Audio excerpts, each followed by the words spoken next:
Painting trees can be overwhelming, but with these 5 simple steps I'm about to show you, it will become much easier. Like and subscribe for more videos like this one. Okay, let's dive in. Let's break it up to 5 simple steps. Silhouette, local color, shadow shapes, darkest shadows and highlight, and then details. Every great design starts with a good silhouette. Look at your reference and simplify the shapes. Start with the biggest shapes and worry about the smaller parts later. What you want above all is clarity. Also look at the rhythm and direction of the shapes. Make sure to include big, medium, and small shape for variety. This will add contrast and interest to your design. One thing to remember when painting branches is they should become thinner as they split apart. You want the beginning of the branch to be the thickest.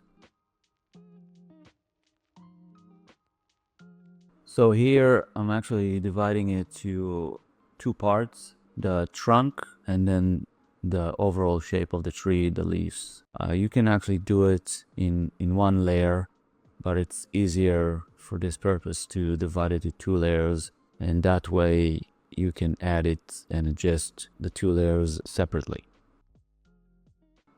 Right now I sort of have the overall shape of the tree, but I'm still erasing and drawing and trying to find appealing shapes that don't compete with one another and have some interest. And I'm also managing some of the smaller details.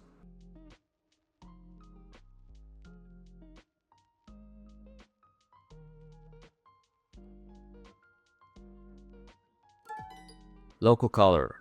Local color is the color without the effect of a specific lighting. So it's a neutral lighting setting. And the important part is to match the same value that you had before. Shadow shapes. This is where your tree will start to come to life. Once you're happy with the overall shape of your tree, you can start thinking about the light direction and the shapes of the shadows. You can't think about whether it's a cast shadow or a form shadow, because it's gonna affect the way you treat the edges. And by edges I mean you could have like a soft edge that define the shape, or you can have a hard edge, which would be more of a cast shadow.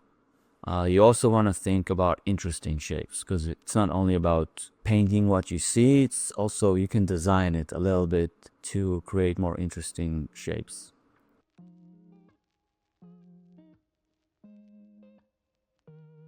As I'm adding more information to the shadows, I'm also going back and kind of adjusting the silhouette, adding more breaks in the leaves to make it more interesting.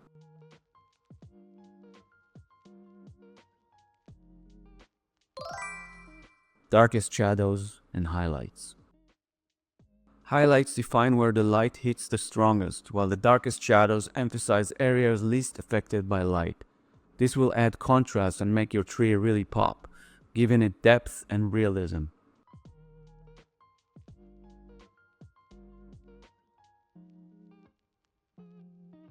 You can push the temperature of the color. If it's a warm light, then the highlights would kind of shift towards the yellows, maybe, if we're talking about a green color. And within the darkest shadow, you might want to push it slightly towards the blues. So you'll have a cooler part and a warmer part. Also, you should think about interesting shapes as well. Okay, details. This is a time to polish, add personality, and have some fun. A good way to think about details is focusing on the smaller parts of the design, but taking the exact same approach as before, kind of trying to manage smaller and smaller areas and not jumping and trying to deal with all the details all at once. Here I'm kind of adding some shapes to the trunk. I made a brush that has a trunk texture. It's a very simple brush. It's just like a stamp brush. And let me know in the comments if you want me to make a quick video about how to make brushes like that.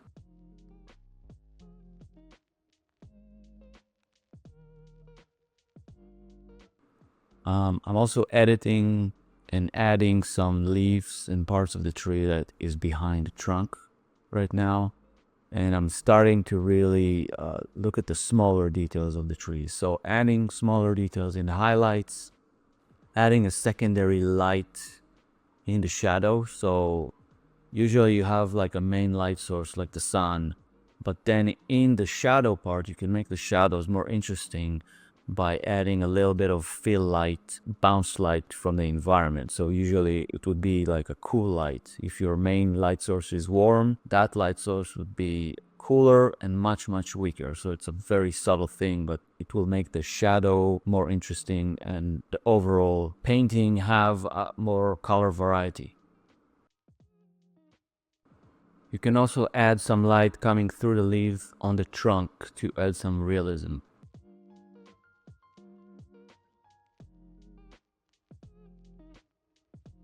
Now here I'm adding just overall color variety, because you can treat any surface, kind of keep the hue the same, or sorry, keep the value the same and play around with the hues to make it more interesting, because surfaces that you look at in life, they never have really just one color. It's always a bunch of colors that are closely together in terms of value.